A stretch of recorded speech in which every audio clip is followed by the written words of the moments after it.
Welcome to Kinship Cafe. I am your host, Jim Jones, and today I am joined with Corina Rose. Hello, everyone. Thanks so much for being on the show today. Happy to be here. So we're going to talk about the spirituality of love. What a great topic. Yeah. So to start us off, would you like to open us with a song? Yeah, I'd love to. Thank you.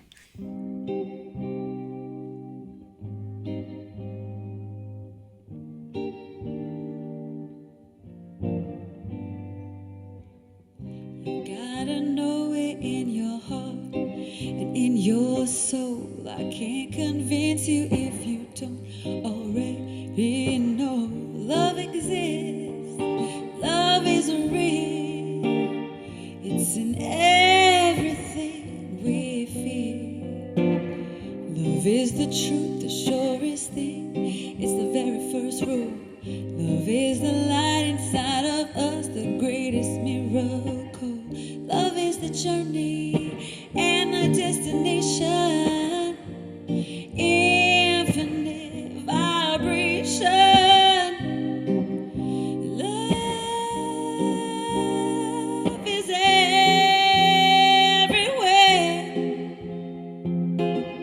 It's in the trees, it's in the breeze, it's nearer than my hand to feel. Love is in the air I breathe.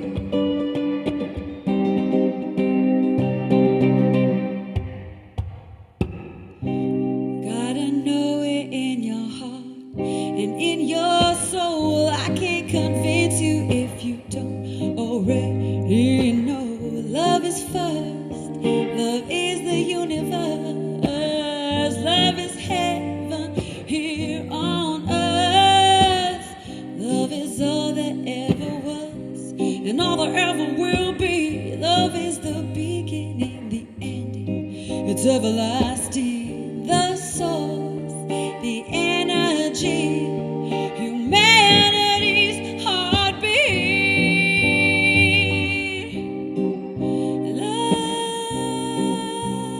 Love is everywhere. It's in the trees, it's in the breeze, it's nearer than my hand to feel. Love is in the air I breathe.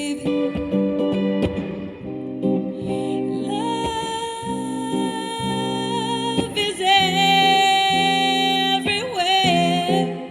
Oh, it's in the trees, it's in the breeze, it's nearer than my hand to feel. Love is in the air I breathe.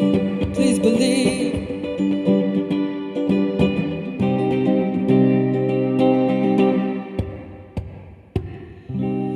Love is in the sun and the moon and the stars. Love is who we are.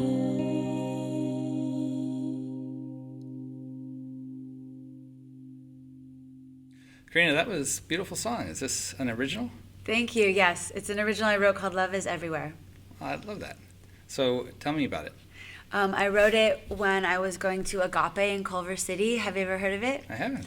It's a trans-denominational spiritual center, and it's run by Reverend Michael Bernard Beckwith.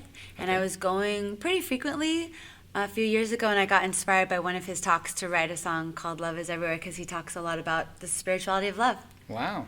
Nice. So when you talk about the spirituality of love, what are you understanding? What does that mean to you?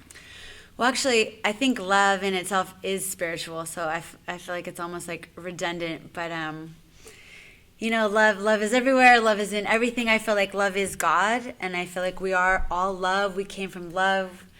It's just this the quintessential transcendent thing. Like, it makes me happy just to talk about it. So, what was the question? What do you mean by spiritual? That, yeah. Spirituality and love. But, I mean, that sounds like a lot of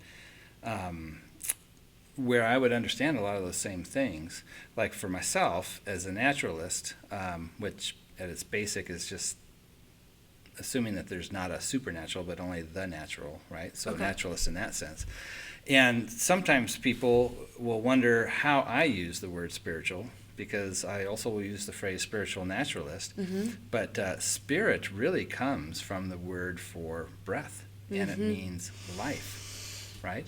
So being spiritual is being plugged into stuff that has to do with life. And in case with Kinship Cafe, we're concerned about well-being, which is all about that. So yeah, I'm with you on that. I'm with you, with breath and life and nature and well-being. And I grew up on a farm in San Marcos, so I'm like intimately connected with nature and life and just health and well-being. And so that's really close, near and dear to my heart.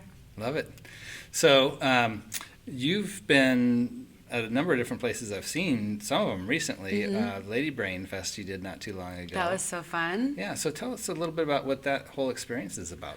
Oh, well, Lady Brain, my friend Lindsay White started it. It's a group of creatives, of female creatives all over San Diego, and we just wanted to showcase some talent in San Diego, so we created this festival called Lady Brain Fest, and it ended up just being so fun, really successful, really wonderful time. Yeah, it was a great time to be there, and that's actually the first time that we've met. Yeah, and then I also saw you at the Fallbrook Live event, right? Yes. And that's another fun one. Yeah. So Ken Rexroad, a local guy, has been putting that on for a couple of years now. Yeah, so I get to meet a lot of musicians coming through there as well. Yeah. So where do you see your use of music and your emphasis on love? How do those work together for you?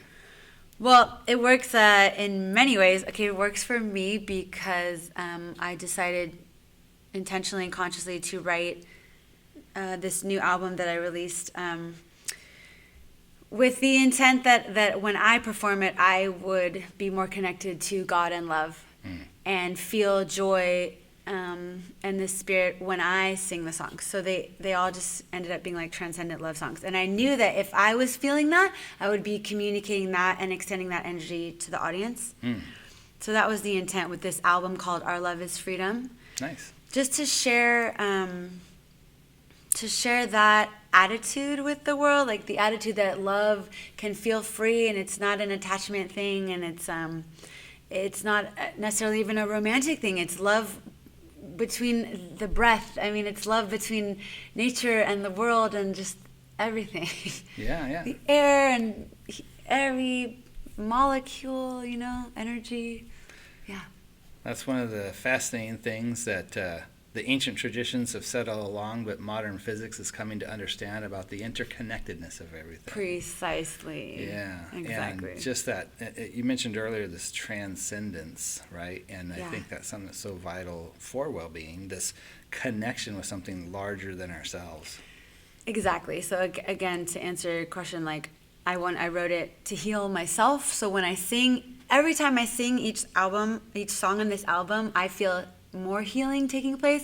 And I've gotten feedback from people when they hear my songs that they're touched, moved, and inspired and healed and feel really good because they're tapping into the love. So that feels really good to get that feedback. And so, that's what I really wanted to do. I didn't want to sing heartbreak songs, even though those have a place and I like them also, but I felt like at this point in my life, I wanted to share more. I wanted to heal and bring music as medicine for healing and spreading love.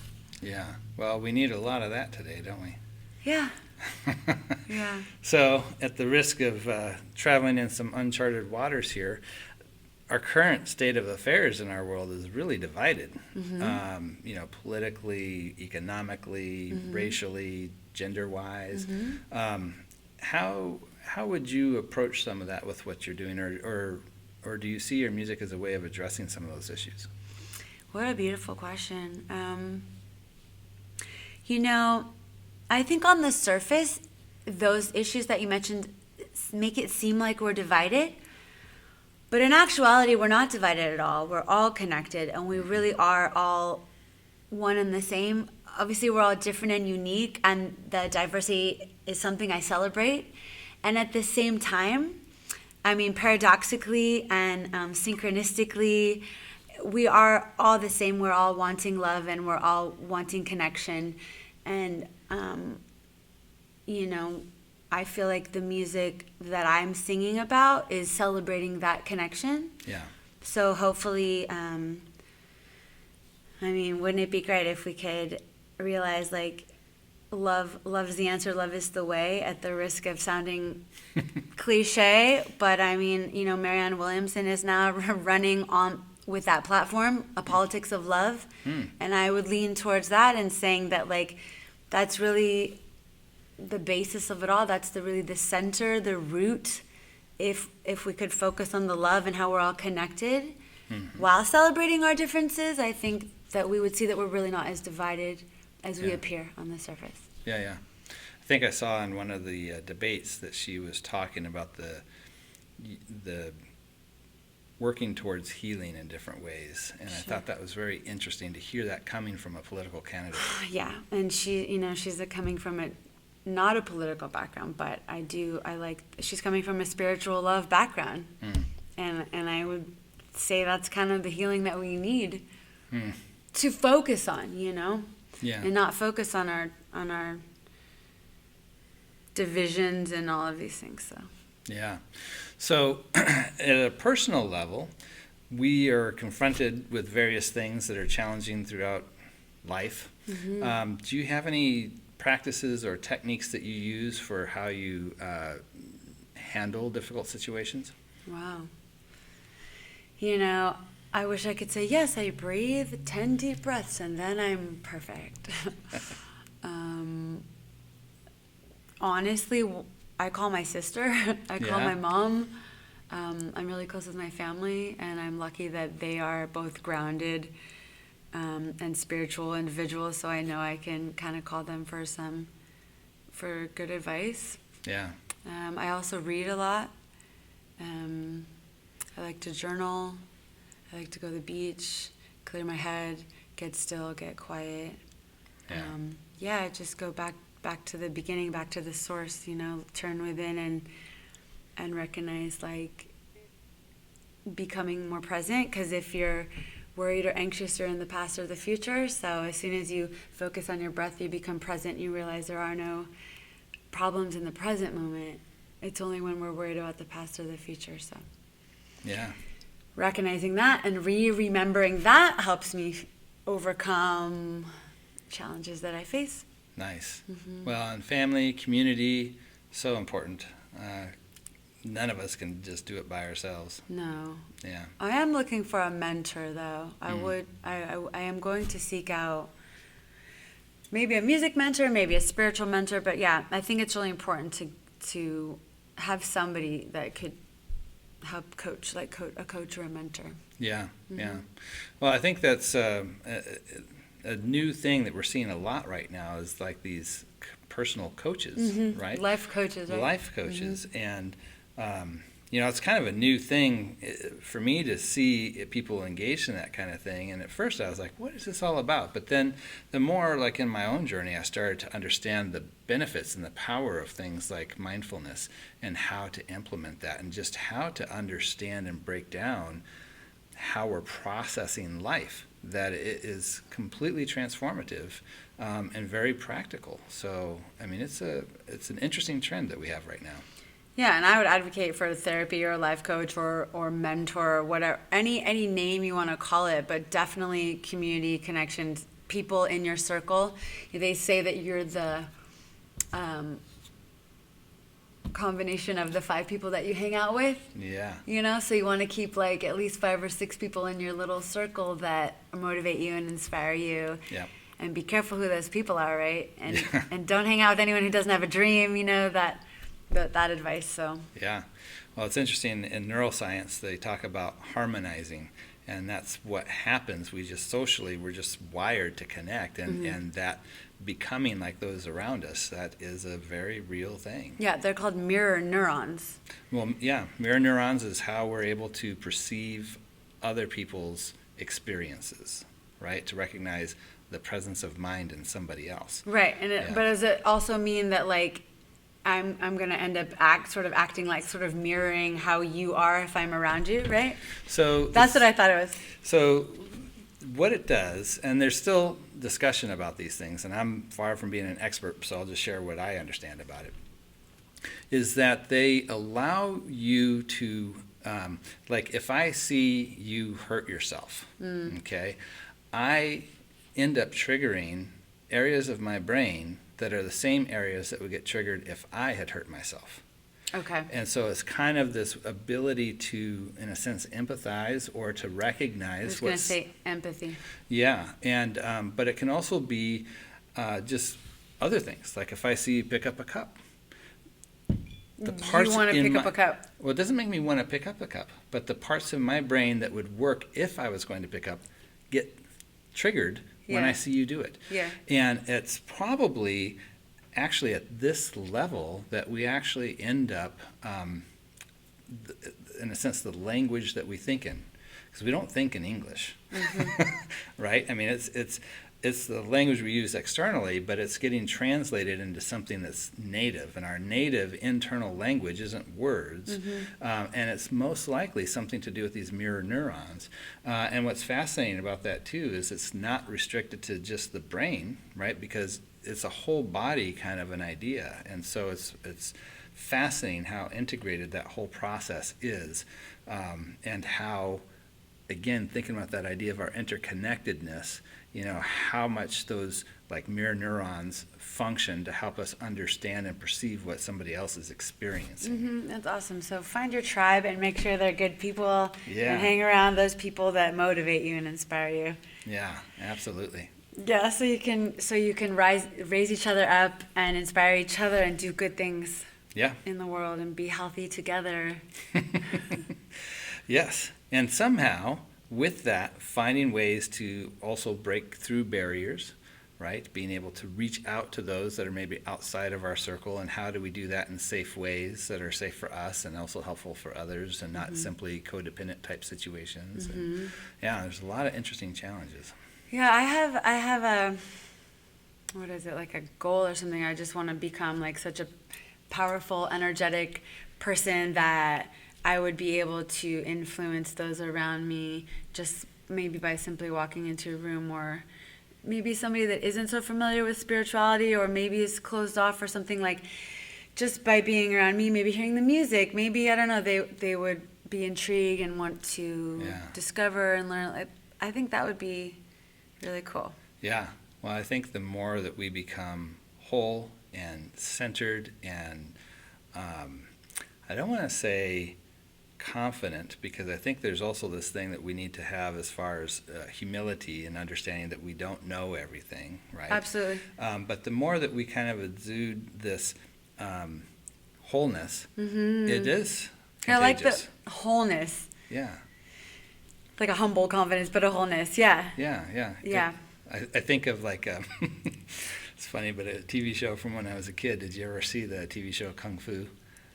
No. No. Well, it's about this guy who's kind of half American, half Chinese, that grew up in China in a Shaolin monastery, and he ends up in America wandering around in the Wild West days.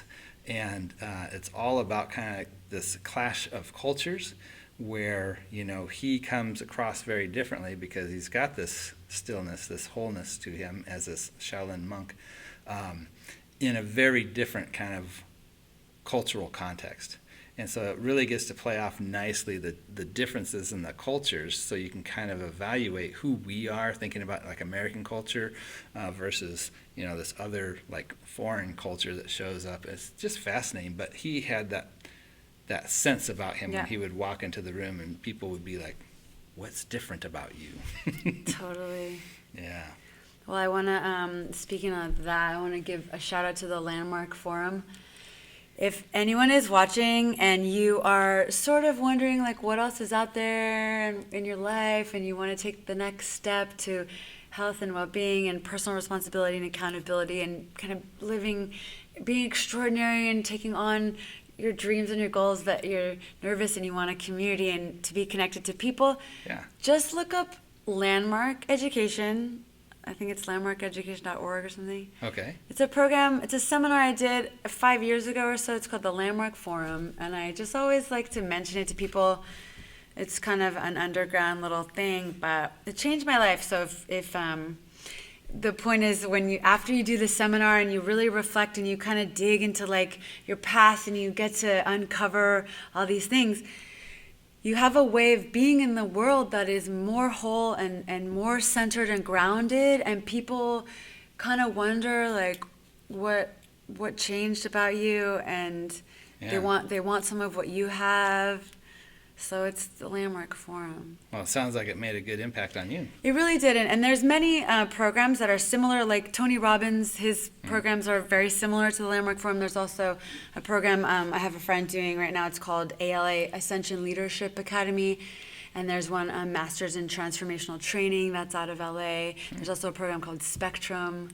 So I'm a big advocate for these like personal development, personal growth programs. Yeah. Because it's not stuff you learn in school. And it's really not stuff you learn. You have to take it upon yourself. You don't learn it in college. You don't learn it. I mean, so I always yeah, go out there, seek it out, take a program, read the books, and then surround yourself with those people, and then elevate, motivate. So There you go. and then create art and share and spread the love and all those things. So I want to step back for just a minute.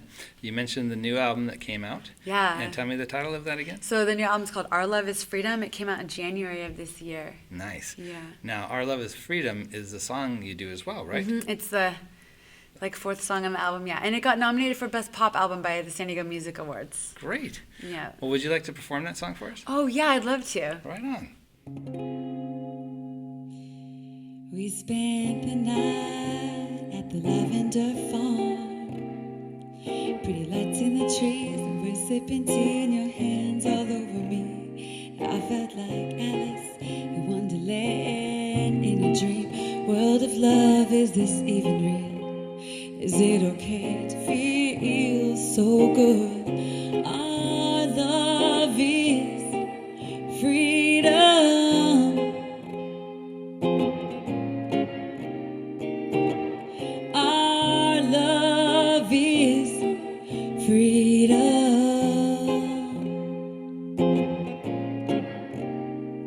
We soak in the hot tub, conversation flowing. Your eyes blue like the water, color me free, and my heart is overflowing. Glowing as I look up at the sky, I feel peace inside, knowing we're aligned. You're gonna love me freely, I know you understand me, and you're so giving. Our love is freedom. Our love is freedom. Our love is freedom. Our love is freedom. Ooh. It didn't take long to know, 'cause a soul knows like a bird knows, and I know I'm free to be who I need to be and love it. You're free to be who you want to be, 'cause I trust you, baby. I trust you, baby. Oh, our love is freedom. If you're feeling free, sing with me. Our love is freedom. And if you're feeling me, sing with me. Our love is freedom.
like that song. Oh, thanks. And I think you mentioned how you like to get more of kind of a response from the audience where they can participate, and I think I sense some of that in this song. Yeah, sometimes I perform it and people will sing along at that part, and I mentioned sometimes I'll say, has anyone ever found a love that makes them feel free?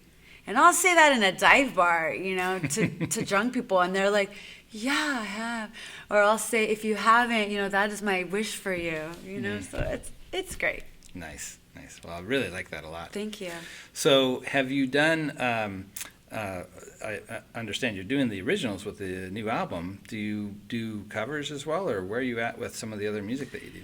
I absolutely do covers, and I only do covers that kind of resonate with me, so I like the old soul covers, kind of like Sade, Marvin Gaye, Bill Withers. Yeah. And I do a lot of Amy Winehouse covers.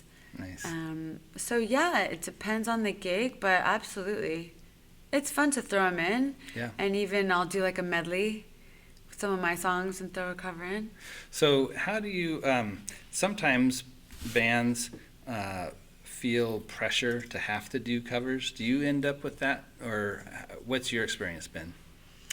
No, I don't feel pressure. I know some people do, but so my pop songs, my original songs sound a lot like kind of pop songs, so they blend really well. So it kind of depends on your originals. Maybe if they don't sound like pop songs, people won't. People will be thrown off, but I could throw my originals in. And in fact, I did a whole set of my original songs at the Sycamore Den recently, and a group of my friends came, and they said, that was such a great set. I love those songs. Are you going to do some originals in your next set? And I said, that whole set was all originals. Nice. And this is my friend Wendy. She goes, oh. So literally, like, even my own friends, like, thought I was doing covers, and I was like, those were all my original songs. So, yeah, you gotta make some good songs. I guess that's a good compliment, huh? Yeah, I thought so. Or that she didn't know my songs. I don't know. Either one. That's funny. Yeah. Well, this has been just a delightful conversation. I've really enjoyed Thank this. you. Would you like to close us out with one of your covers? Yeah, that'd be great. All right.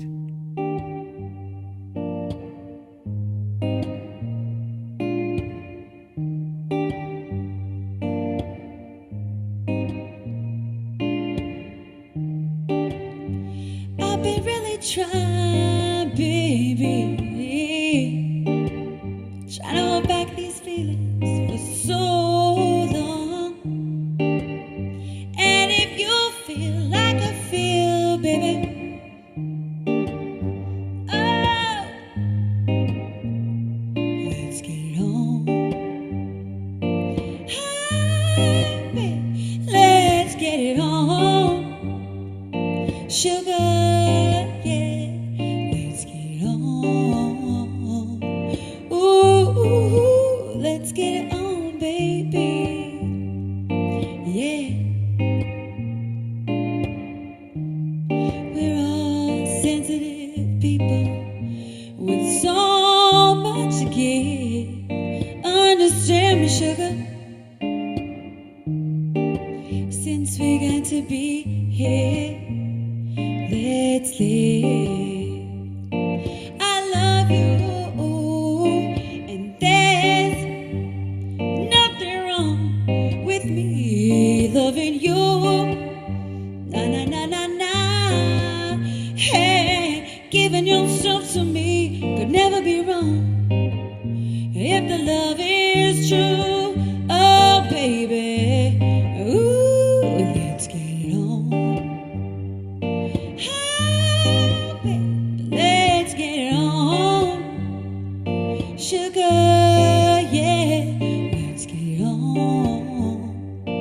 Ooh, let's get it on, baby. Yeah. Don't you know how sweet and wonderful life can be?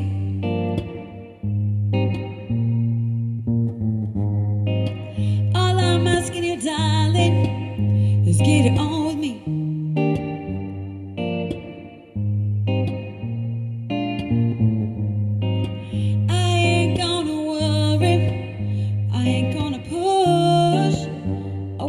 rush, baby.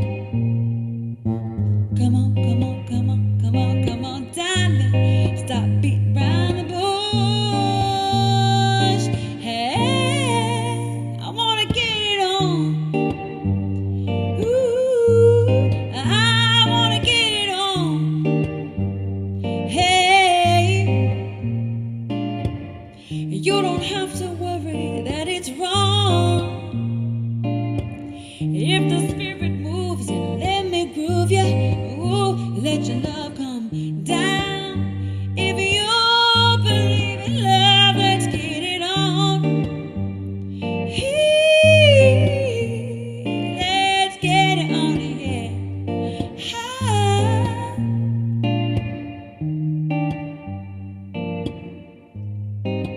I've been sanctified. Something like sanctified.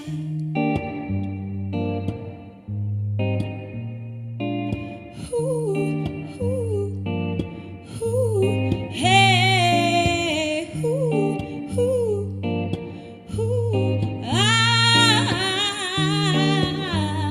yeah. I wanna get it on.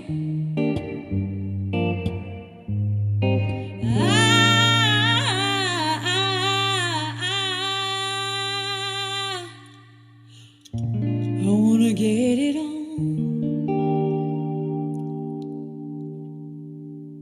Corina, super fun. Thanks. So, what do you got coming up? Well, it's been a big year for me with the album coming out, and I've performed like so many places. And right now I'm on summer break and just having so much fun. So my next show coming up is at the 7 Grand on Wednesday, September 4th. Okay. And I just played this last weekend a couple places, and next weekend I'll be at like a house party, like a pool party we're all going to play at. Nice. But the next public show will be at 7 Grand. Right on. Yeah. Well, thank you again for coming on the show. Hope we get to have you back again sometime soon. You're so welcome. It was my pleasure. Thanks so much. All right. Be well, everyone.